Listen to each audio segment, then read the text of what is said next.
Thanks you guys for being here. Coming off of a strong weekend, we had some success at Colorado State for the first time ever, sweeping them. Heading to Wyoming, went up 2-0 and thought we kind of had it made, and we kind of fell for the fool's gold of being up 2-0 and having previously swept a really good team, and we found ourselves in a fight there in the fifth set, and we had some really key performers step up and finish that match for us. And so it was a great weekend, but we're not falling for the fool's gold. We know that there's still a lot of work to be done this season for us to make the postseason tournament.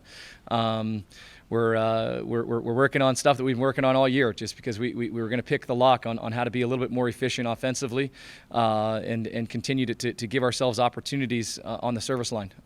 Is something that we know we can do a better job of putting teams in a chokehold with our ability to serve a ton of balls in and in really good space and knock the opponents off the net and get them out of systems. So we've got a lot of work to do, and we're excited for this week. We got 2 home matches.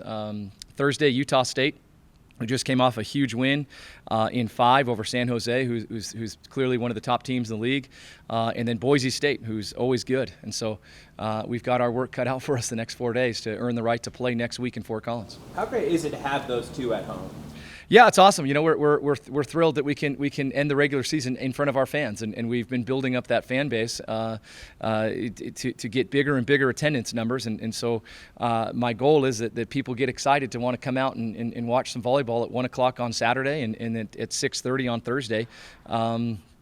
You cheer this team on. They're an exciting team to watch. They make some huge plays, and we swept the Mountain West Conference Awards for the first time in the history of UNM volleyball, and so with the defensive player of the week, the offensive player of the week, and the freshman of the week. So they're an exciting crew to watch get after it. So we're excited to be at home. You mentioned the awards, sweeping which to me is just an incredible accomplishment to sweep the 3 awards. Thank you. I think all 3 have been given only for a couple seasons now, all 3. Yeah, right? yeah.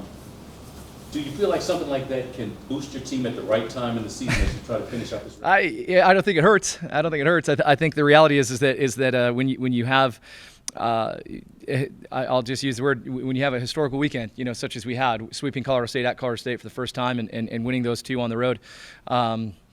I think they deserve some recognition, and those players played really, really brilliant volleyball. And so to get that, I think the team was fired up yesterday. I think there's just a general idea that, hey, we are not done getting better. This season's not over. It looked a little bit tricky a few weeks ago as we were looking at the way some matches had gone or not gone our way. And winning those 2 matches puts us in pole position. We have a chance to make postseason play because of those 2 matches. And we've got to have a couple things go our way, and we've got to play really good volleyball. And so, we all we know is we control our practice effort today, tomorrow, and then we get a chance to go and control our effort in a match. And so we're hoping to get after it. Coach, what do you like about what the team did? I mean, that's a tough road trip. Go to Colorado Springs and Laramie, win both of them. You're fighting with teams that you're trying to get in the Mountain West tournament. I mean, just everything coming together like that. Yeah, I think it's a testament to just the way this team has been kind of handling adversity all year long. We take it in stride. Yeah, we've lost a match, we've won a match, we've had some heartbreaking matches that didn't go our way. We've reverse swept some teams, and the reality is like, hey, let's get back to work on Monday. And it's a daily, weekly commitment to, hey, what can I bring today? What's my intentionality? What's my effort? And are we going to back down? And that's kind of half my time out. So I wish there was more to it. I'm pleading with them. Hey, we are not backing down. I don't care what the score is. This team is not gonna back down to anybody. And so when you fight like that, I think you give yourself a chance. And so we've given ourselves chances in those 2 matches to walk out of there and go, hey, all right, we can play with anybody, anywhere. And so I think it's like I said, you got to have some things go your way, of course, and then you got to have the fight. And I think what I'm proud of right now is just the fight. So we're not backing down. When Ushuaia is playing the way she played the last 2 matches, how dangerous can you guys be? I thought about, from a coaching perspective, if I was coaching against her, and I'd be pulling my hair out. She has every shot in the book. She's serving lights out. She's digging. She's blocking at the net. She's playing the game at a level that is so high that she's helping us overcome some huge deficiencies that maybe we can cover up because of how well she's playing, if that makes sense.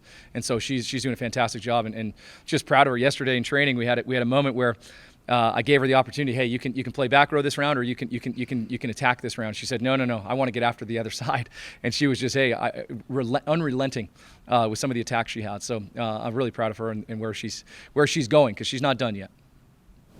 You mentioned having to sweat things out against Wyoming. Does that kind of set things up as a precursor for this week, where you guys did what you did on the road back home, but the job's not done? Yeah, I think so. The reality was we Boise State, we opened up conference at Boise State, and pretty tough 5-set loss there, where we had chances, we had opportunities, and we didn't quite execute. And then we went to Utah State, the following day, and had a great training session, really upbeat, really positive training session. Went in there and just handled business, and we played really, really well in that match. And so, two matches that obviously we win one and we lose one the first time around it. That I think the team feels, hey, these are two opponents that we know are good. We're not taking them lightly at all. But hey, these are teams we can go and get after. And so, I do think that you do build a little bit of resilience going up 2-0, then losing the next two, and kind of having your heart on the line. Hey, what are you going to do in this fifth set? And the team just responded brilliantly. So I think it does carry you into that weekend of play at home. Coach, what's the capacity at Johnson Center? I want to say it was close to 4,500, and maybe at our best we had 3,500 in there. And Got that with the help of everybody in this room. If you filled it up, does that give you an edge? 100%. 100%. I mean, you can feel the energy, you can feel the intensity, even when we just had 1,200 earlier this year. And so the reality is the fans, I think, they like volleyball, right? The city loves volleyball, and I think we have a good product that we put out on the floor, and people love to watch it. So let's take 3,500. Let's go do it. So what do you tell the people right now how that would age you? Yeah, I think just the reality is that this team feeds off of positive vibes, and when you got people in there cheering and loving up every play that you make or don't make, and they know that they have your back and you've got their back, as fans are going to give them everything you got, and the fans are going to give us what they got. I think it's contagious, and I think it's an electric environment, and it's a fun sport to watch. And so yeah, we want people to come out and watch us. That would be a crazy environment. Yeah, 1:00 Saturday, 6:30 Thursday. Let's do it. Thank you. Good, everybody? Coach, if you win these two, are you in, or do other things need to happen? It's a lock, yeah. Probably if you win both, yeah. It would be a lock in either the 5 or the 6, depending on what happens in the tiebreaker procedures. There's going to be an interesting. We knew all year long it was going to come down to the final week. I mean, there was no hiding it. Everybody was beating everybody. And there was a couple teams at the top that it had clearly had some separation early on with their records, and so two-year lock, and I think one and one, and you probably have to have some things go your way with some other matches around the league.